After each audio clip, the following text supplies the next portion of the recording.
नमस्कार, सुबह के 7:30 बज चुके हैं। मैं हूं आपके साथ कुसुम रावत। बुलेटिन की शुरुआत इस वक्त की बड़ी खबर के साथ करेंगे। जम्मू कश्मीर से एक कोरोना मरीज अंबाला पहुंचा है। बड़ी लापरवाही यहां पर सामने आई है। जेएनके प्रशासन में हड़कंप मच गया। इस लापरवाही की वजह से अंबाला प्रशासन से संपर्क किया गया है। ट्रक ड्राइवर के पॉजिटिव मिलने के बाद हड़कंप मच गया है।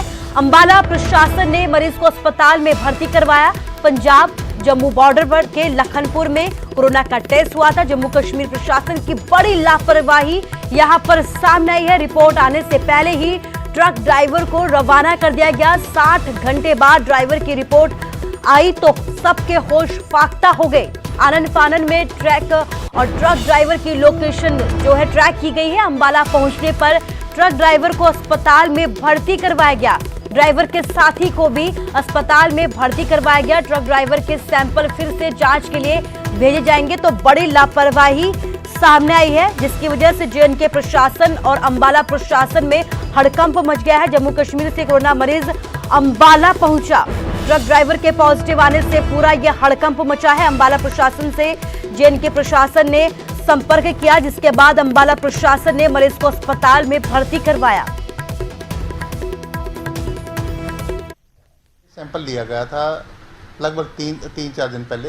कल रिपोर्ट शोपियां के डिस्ट्रिक्ट कमिश्नर के पास उनके पास पहुंची थी। डिस्ट्रिक्ट कलेक्टर शोपियां ने रिपोर्ट को डिस्ट्रिक्ट एडमिनिस्ट्रेशन के पास बोला अभी ऐसे ऐसे आपके एरिया में ये ड्राइवर अभी गाड़ी चला रहा है और आप इसको वहीं पर क्वारंटाइन कीजिए। तो इसमें से एक जो ड्राइवर था वो पॉजिटिव था और कंडक्टर था वो उसके साथ लगातार सफ़र कर रहा था। और इस खबर पर ज्यादा जानकारी के लिए हमारे संवाददाता कृष्ण बाली हमारे साथ फोन लाइन से जुड़ गए हैं। कृष्ण बाली, क्या कुछ अपडेट प्रशासन की तरफ से दी जा रही है? क्या ट्रक ड्राइवर को अस्पताल में भर्ती करवा दिया गया और अगर ये वहां से पहुंचा था तो आखिर किस चीज के सामान को लेकर ये अंबाला पहुंचा? जी बिल्कुल, ये एक जेएनके जो सरकार है, जेएनके प्रशासन, उनकी बहुत बड़ी इसको कह सकते हैं कि ये बहुत बड़ी भूल हुई है सामने। जो बिना रिपोर्ट आए एक ट्रक ड्राइवर को उन्होंने आगे के लिए रवानगी पा दी और साथ ही उसमें जो जम्मू कश्मीर के अलावा पंजाब पार करता हुआ वो हरियाणा में भी पहुंच गया। लेकिन कहाँ कहाँ किसकी जगह रुका था ये बात सारी अभी जांच का विषय है। लेकिन फिलहाल अंबाला पुलिस को, अंबाला प्रशासन को जब ये बात पता लगी तो उन्होंने तुरंत ट्रक ड्राइवर को लोकेशन उसकी ट्रेस करने के बाद उसको अंबाला में ही पकड़ा और पकड़ने के बाद उसको आइसोलेट कर दिया। फिलहाल अभी वो अंबाला में आइसोलेट है और दूसरा जो इस साथी था वो भी इस समय आइसोलेट किया हुआ। लेकिन अब सवाल ये उठता है कि इतनी बड़ी चूक जम्मू प्रशासन से किस तरह होगी। जो एक कोरोना पेशेंट अंबाला के अंदर 2 स्टेट, पंजाब स्टेट पार करके भी हरियाणा में कैसे दाखिल हो गया। उसके बाद प्रशासन बिल्कुल 60 घंटे तक आराम से शांति से बैठा। लेकिन अब ये किस किस के संपर्क में रहा, कहाँ कहाँ पहुंचा, किस किस से मिला, ये सब अब ये जांच का विषय, जिसके जांच का विषय कृष्ण वाली। इस तमाम जानकारी के लिए आपका शुक्रिया। स्वास्थ्य विभाग जांच में जुट गया है कि ट्रक ड्राइवर किस किस के संपर्क में आया है। फिलहाल एहतियातन ट्रक ड्राइवर को आइसोलेट कर दिया गया है। उसके साथी को भी प्रशासन की तरफ से आइसोलेट किया गया है।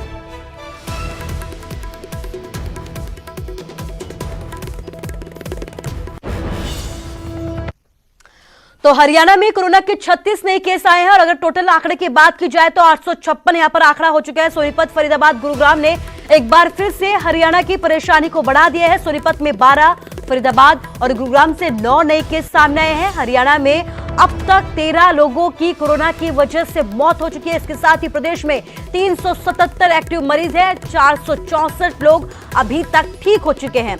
अच्छी बात यह है कि लोग ज्यादातर ठीक हो रहे हैं। तो बड़ी बात यह भी है कि लगातार कई जगहों पर कोरोना के केस सामने आने में जुटे हुए हैं, जिसमें सोनीपत, फरीदाबाद, गुरुग्राम से लगातार केस सामने आए हैं और हरियाणा में एक बार फिर से 36 नए केस सामने आए हैं। अगर टोटल आंकड़े की बात की जाए तो 856 यहां पर आंकड़ा है। 377 एक्टिव मरीज है। इसके साथ ही 464 लोग ठीक हो चुके हैं।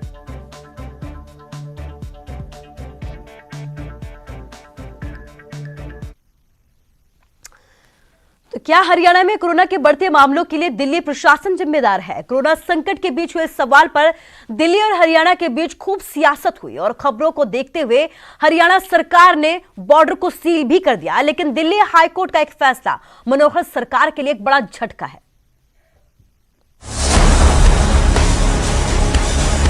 कोरोना काल में हरियाणा दिल्ली बॉर्डर पर पुलिस का इतना सख्त पहरा है कि यहां परिंदा भी पर नहीं मार सकता। और ये सब कुछ दिल्ली से बढ़ते कोरोना के खतरे को देखते हुए कदम उठाया गया। दिल्ली से सटे सभी बॉर्डर को सील कर दिया था, लेकिन दिल्ली हाईकोर्ट के एक आदेश से हरियाणा सरकार को झटका लगा है। दरअसल दिल्ली हाईकोर्ट ने हरियाणा सरकार को दिल्ली के साथ अपनी सीमाओं पर प्रतिबंध हटाने का आदेश दिया है। एक जनहित याचिका पर सुनवाई करते हुए दिल्ली हाईकोर्ट ने यह फैसला सुनाया। वहीं हरियाणा सरकार ने भी हाईकोर्ट को यकीन दिलाया कि जरूरी और गैर जरूरी सामान लेकर दिल्ली और हरियाणा के शहरों के बीच जाने वाले ट्रकों को भी बॉर्डर पर नहीं रोका जाएगा। हरियाणा सरकार ने हाईकोर्ट में कहा कि केंद्र सरकार की गाइडलाइन के मुताबिक डॉक्टर्स, नर्सों, पुलिसकर्मियों और अन्य जरूरी सेवाओं से जुड़े लोगों को सीमा पर आने जाने की इजाजत होगी, लेकिन इन सभी को सीमा पर ई पास दिखाना होगा। दूसरे लोगों को भी आवेदन के 30 मिनट के भीतर ई पास मिलेगा और उन्हें दिल्ली आने जाने की छूट होगी। दरअसल सोनीपत और पानीपत में कोरोना के ज्यादातर मामलों का सीधा संबंध दिल्ली से है। इसके बाद हरियाणा सरकार ने दिल्ली से सटे तमाम बॉर्डर को सील करने का निर्देश दिया। फिलहाल दिल्ली हाईकोर्ट के इस फैसले से उन लोगों ने राहत भरी सांस ली है जिनके लिए दिल्ली पैदल जाने बराबर है, लेकिन हरियाणा सरकार को एहतियात के तौर पर जरूरी कदम उठाने पड़ेंगे जिससे दिल्ली से बढ़ते खतरों से बचा जा सके। सुशील पांडे, न्यूज़ 18, दिल्ली। और हिमाचल में कोरोना से एक और मौत हो गई है। हमीरपुर में 52 साल के शख्स की मौत हो गई है। भोटा अस्पताल में निरचौक मंडी किया गया था रेफर। हिमाचल में कोरोना से तीसरी मौत यहां पर बताई जा रही है। हिमाचल में अब तक 75 केस सामने आए हैं। इसके साथ ही 35 लोग ठीक हो चुके हैं। तो बड़ी बात यह है कि एक और मौत हिमाचल में हो चुकी है। कोरोना की वजह से ये मौत हुई है। हमीरपुर में 52 साल के शख्स ने दम तोड़ दिया है। भोटा अस्पताल से निरचौक मंडी रेफर किया गया था। तो हिमाचल से बड़ी खबर, जहां पर कोरोना की वजह से तीसरी मौत हो गई है। हिमाचल में 75 केस है, 35 लोग ठीक हो चुके हैं। जसबीर हमारे संवाददाता फोन लाइन से हमारे जुड़ गए हैं। जसबीर, क्या कुछ अपडेट प्रशासन की तरफ से दी जा रही है? हाँ जी, आपको मैं बताऊं कि ये कल ये मौत हुई है और जो ये मरीज था ये इसको सांस लेने में दिक्कत आ रही है, जिसकी वजह से भोटा चैरिटेबल हॉस्पिटल से इसको वहाँ नेरचौक मंडी रेफर किया था और बताया जा रहा है कि रास्ते वहाँ पहुंचने से पहले इसकी मौत हो गई है। तो अब आपको जो अपडेट दें कि प्रशासन की ये असमंजस से बना हुआ है कि इसकी जो अंतिम संस्कार है वो मंडी में किया जाए या हमीरपुर में किया जाए। तो देर रात को भी जो परिजन है वो मंडी के लिए वहाँ पे रवाना हो गए थे और अभी जो देर रात को एसपी से हमारी बात हुई तो उनका ये कहना था कि वो परिजन ये तय करेंगे कि उनका अंतिम संस्कार यहाँ हमीरपुर में लेके किया जाए या मंडी में किया जाए, क्योंकि जो पहले भी एक शिमला में एक केस हुआ तो उसके लेके भी ये प्रशासन और सरकार की काफी आपस में खिंचाई रही थी। तो इस मामले में ये बिल्कुल सतर्कता बरती जा रही है कि अब इनका अंतिम संस्कार कहाँ किया जाए। और आपको बताएं कि हमीरपुर में और भी सतर्कता बढ़ा दी गई है और यहाँ भी फिलहाल 4 मामले यहाँ पे कोरोना पॉजिटिव के पाए यहाँ पे हैं। जी जसबीर, इस तमाम जानकारी के लिए आपका शुक्रिया। तो मौत के बाद सतर्कता बढ़ा दी गई है। हिमाचल में कोरोना से एक और मौत हुई है जिसमें हमीरपुर का शख्स शामिल है। 52 साल का ये था। भोटा अस्पताल से निरचौक मंडी रेफर किया गया था, जहां इलाज के दौरान दम तोड़ दिया गया।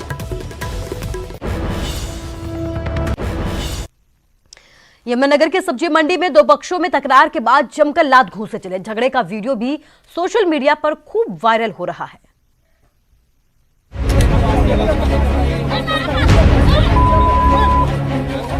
झगड़े की ये तस्वीरें यमुनानगर की सब्जी मंडी की हैं।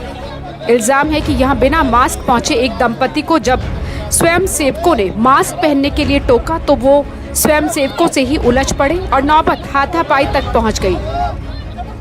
आसपास भीड़ इकट्ठी हो गई और दोनों तरफ से जम के लात घूंसे चले।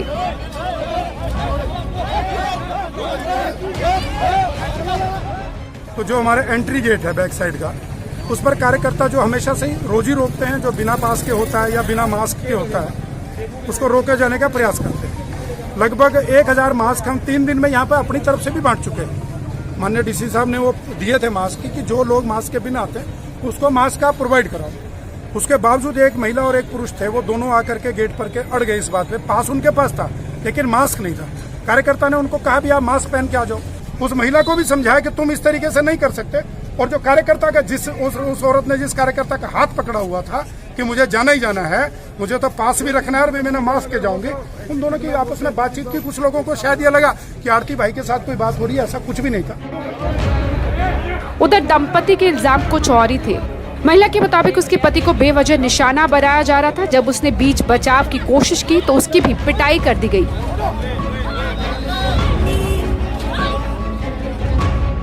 मेरे घर वाले को किसने कहा कि ना तेरे घर वाले का ना घेर घेर के मारा। फिर मैंने इधर से आया, मैंने कहा भाई किसने मारा मेरे को। फिर उसके बाद है ना पता क्या करे, मेरे को आया तो फिर मैंने बोलने लगा तो फिर करके ना कि तो तू मुँह बंद कर ले, मुँह बंद कर ले, ऐसे गाली दे रहा मेरे को। और फिर भी कर मैं तेरे को प्यार से समझा रहा, क्या प्यार से समझा, तो गाली दे तो प्यार से समझा रहा। और फिर उसके बाद फिर देखो यहाँ पे भी मारा, इधर मर गया तो सारी छिली पे मेरे बाजू पे भी मारा। किसने मारा? जिसने एक सरदार है, दोनों घेर घेर के मारा मेरे को उसने। मेरे घर वाले का तो बाद में मारा, उधर उसका धुलाई और इधर मेरा धुलाई। बाद में बीजेपी नेता भारत भूषण मौके पर पहुंचे और दोनों पक्षों में समझौता कराया, पर झगड़े का ये वीडियो खूब वायरल हो रहा है। यमुनानगर से सूरज भारद्वाज के साथ ब्यूरो रिपोर्ट, न्यूज़ 18। और कांगड़ा के फतेहपुर से कोरोना का नया केस सामने है। 22 साल का एक छात्र कोरोना पॉजिटिव मिला है। 8 मई को दिल्ली से अपने पिता के साथ घर वापस लौटा था। दिल्ली नंबर की टैक्सी से घर वापसी हुई थी। कांगड़ा में अब तक 19 पॉजिटिव केस है। इसके साथ ही 14 एक्टिव केस यहाँ पर बताए जा रहे हैं। एक की मौत हो चुकी है, 4 ने कोरोना को अब तक मात दे दी है। तो लगातार आंकड़ों में इजाफा होता जा रहा है। इस बीच एक और नया केस यहाँ पर सामने आया है। कांगड़ा के फतेहपुर से ये केस सामने आया है। 22 साल का एक छात्र कोरोना पॉजिटिव मिला है। 8 मई को दिल्ली से अपने पिता के साथ घर वापस लौटा था। दिल्ली नंबर की टैक्सी के जरिए वापसी हुई थी। तो लगातार दिल्ली से लौट रहे या बाहरी राज्यों से लौट रहे लोगों ने हिमाचल की कहीं ना कहीं परेशानी को बढ़ा दिया है। इस बीच एक और केस सामने आया है।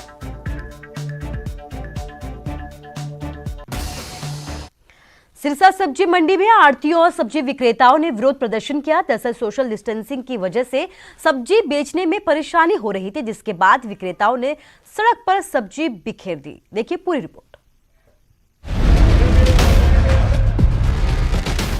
सिरसा की सब्जी मंडी की ये तस्वीरें आढ़तियों और विक्रेताओं के गुस्से को बयां कर रही है। मंडी में सोशल डिस्टेंसिंग की वजह से सब्जी बेचने में परेशानी हो रही थी, जिसके बाद इन लोगों ने विरोध प्रदर्शन शुरू कर दिया। नारेबाजी करते हुए सब्जी विक्रेता धरने पर बैठ गए।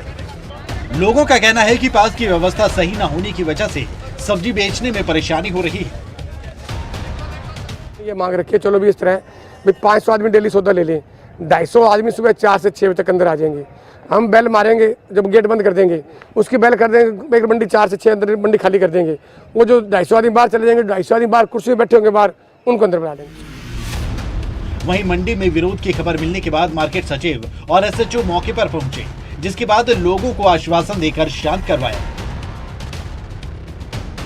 जाम लगाना हल नहीं है, ये पहले बैठ के हमसे बातचीत करते कि इनकी और समस्याएं हैं, तो अगर जिन्होंने भी अगर ये जाम की स्थिति पैदा की है उनके अगेंस्ट हम कार्रवाई करेंगे। हाँ, पासेज हमने बढ़ाए हैं और व्यवस्था कल भी ठीक थी कि जो पासेज हमने इंक्रीज करे हैं तो उनको हमने अब टाइम स्लॉट में कर दिया है कि भी 4 से 5 हम 100 भेजेंगे, 5 से 6 हम और 100 भेजेंगे, तो इससे अंदर भीड़ भी नहीं होगी और सोशल जो डिस्टेंस है वो भी मेंटेन रहेगा। एसडीएम के मुताबिक पास की संख्या भी बढ़ाकर 500 कर दी गई है। वहीं 1 घंटे के हिसाब से खरीदारी की व्यवस्था भी कर दी गई है। इसके साथ ही लोगों को भी महामारी के इस वक्त में व्यवस्था बनाए रखने के लिए सहयोग करना होगा। जाहिर है कि कोरोना के डर और लॉकडाउन के बीच हालात को सामान्य करने की कोशिश प्रशासन की तरफ से की जा रही है, लेकिन लोगों के सहयोग के बिना ये कोशिश कामयाब नहीं हो पाएगी। नकुल जसूजा, न्यूज़ 18, सिरसा। लॉकडाउन में नूह में 2 गुटों में गोलीबारी हुई है। कई घायल हो गए। इस गोलीबारी में बेसी गांव में पुरानी रंजिश के चलते गोलियां चली है। जमकर लाठी डंडे भी बरसाए गए हैं, पत्थर चलाए गए हैं। इसके साथ ही फायरिंग की गई है। गोली लगने से 2 लोगों के घायल होने की खबर भी सामने आई है। गंभीर हालत में अस्पताल में भर्ती करवाया गया, जहां से पीजीआई रोहतक रेफर किया गया है लोगों को। तो बड़ी खबर आपको बता रहे हैं, जहां पर 2 गुटों में खूनी संघर्ष हुआ है। लॉकडाउन के बीच भी लगातार लड़ाई जारी है। इस बीच गोलीबारी हुई, पुरानी रंजिश के चलते पत्थर बरसाए गए, लाठी डंडे यहां पर बरसाए गए हैं। गोली लगने से 2 लोग यहां पर घायल भी हो गए, जिन्हें अस्पताल में भर्ती करवाया गया, लेकिन हालत गंभीर होने की वजह से रोहतक पीजीआई रेफर किया गया। फायरिंग हुए 2 समुदाय के बीच, क्या मामला था सर? ये झगड़ा की सूचना मिली है और उसके ऊपर पुलिस गांव में पहुंच चुकी है और इसके संबंध में जो इंजर्ड हैं उनके बयानों के ऊपर कार्रवाई की जा रही है। तो अभी सर कोई अरेस्ट भी किया इसमें कोई अभी मैंने कहा है कि उनकी कार्रवाई की जा रही है। तो घायल हॉस्पिटल में एडमिट है? हाँ, घायलों को। और कोरोना के खतरे के बीच हरियाणा सरकार ने बड़ा साहसिक कदम उठाया है। हरियाणा में रोडवेज की बसें दौड़ने लगी हैं। सफर उन तमाम सुरक्षा का ख्याल रखा जा रहा है इस सफर में, जिससे कोई खतरा पैदा ना हो। फिलहाल बसों के शुरू होने से उन तमाम लोगों के लिए राहत की खबर है जो लॉकडाउन के बीच कहीं फंसे हुए थे।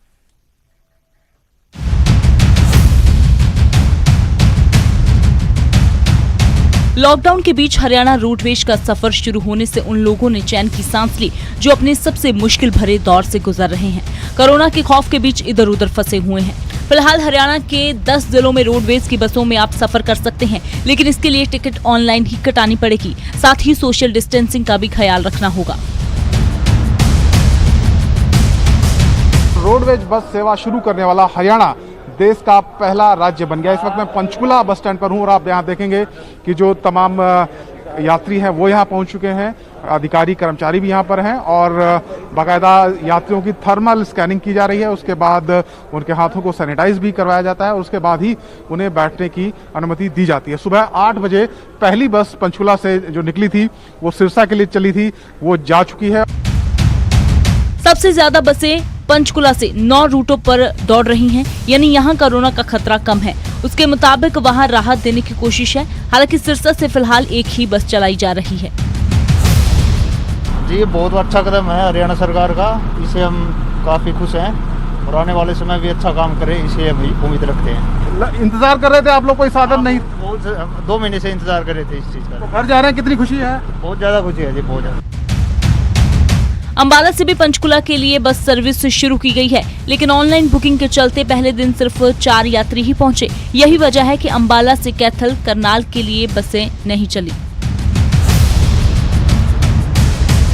बस के अंदर हमने सोशल डिस्टेंसिंग के लिए सीट नंबर मार्किंग की गई है और पूरी बस को सैनिटाइज किया गया है। शाम को भी किया था, अब फिर किया दोबारा। हम कोई भी 1% भी रिस्क नहीं लेना चाहते।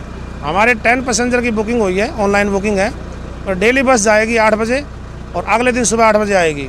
कल 8 बजे जो पंचकुला से चल के आ रही है पंचकुला डिपो की बस, वो कल पंचकुला वाली जाएगी। मैंने बुकिंग कर ली और उन्होंने टाइम दिया मुझे 8 बजे का कि यहाँ पे 8 बजे आपकी बस सर्विस आपको कैथल ले जाएगी। आपकी बस सर्विस बस ऑनलाइन बुकिंग के माध्यम से।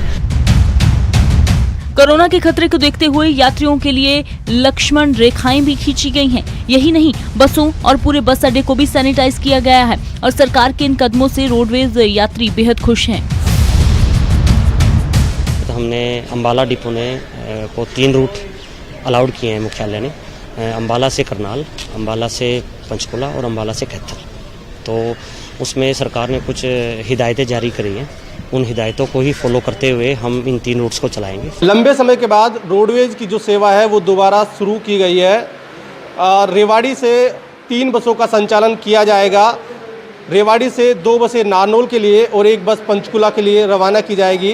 हालांकि जो प्रक्रिया है अभी ऑनलाइन टिकट के जरिए ही आप इसमें सफ़र कर पाएंगे, इसलिए फ़िलहाल जो नारनौल के लिए जो बस रवाना हुई है उसमें कुल 6 रजिस्ट्रेशन हुए थे और 5 लोग ही यहाँ बस स्टैंड पर पहुँच पाए। हरियाणा सरकार ने जो साहसिक कदम उठाया है वो काबिले तारीफ है, लेकिन सावधानी भी उतनी ही जरूरी है।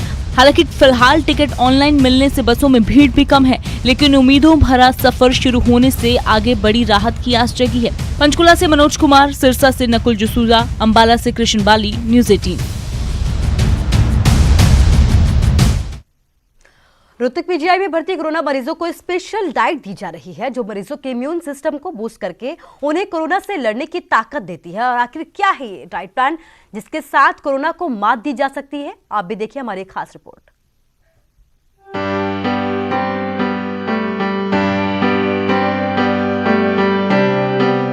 कोरोना के इलाज की वैक्सीन भले ही अभी तक ना बनी हो, पर इसके बावजूद कोरोना के मरीज ठीक हो रहे हैं और इसकी एक वजह हेल्दी डाइट भी है।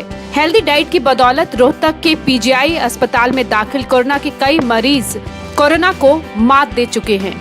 जी हां, यहां दाखिल मरीजों को स्पेशल डाइट दी जाती है, जो मरीजों के इम्यून सिस्टम को बूस्ट कर कोरोना के खिलाफ लड़ने की ताकत देती है। रोहतक पीजीआई में दाखिल कोरोना मरीजों को जल्द से जल्द ठीक करने में पीजीआई की रसोई की भी अहम भूमिका है। ये रसोई इमरजेंसी के एक ब्लॉक में चल रही है, जहां करीब 25 लोग काम करते हैं, जो अपने तैयार किए खाने से मरीजों समेत डॉक्टरों और पूरे अस्पताल की सेहत का ख्याल रखते हैं। इस रसोई के कर्मचारी सुबह 5 बजे अस्पताल पहुंच के मरीजों के लिए तैयार किए मेन्यू के मुताबिक खाना बनाने में जुट जाते हैं। खाना बनाते समय सफाई के अलावा पौष्टिकता का भी पूरा ख्याल रखा जाता है। जनरल वार्ड ऑल्सो ऑपरेट हो रहा है यहाँ पे, तो उसके पेशेंट्स भी हमारे पास ही हैं। Around 750 to 800 patients general ward में एडमिट हैं जिनकी डाइट जा रही है, और कोविड के पेशेंट्स हमारे पास ऑलमोस्ट 100 to 110 हैं यहाँ पे, जिसमें सस्पेक्टेड केसेस भी हैं जिन्हें डाइट दी जाती है।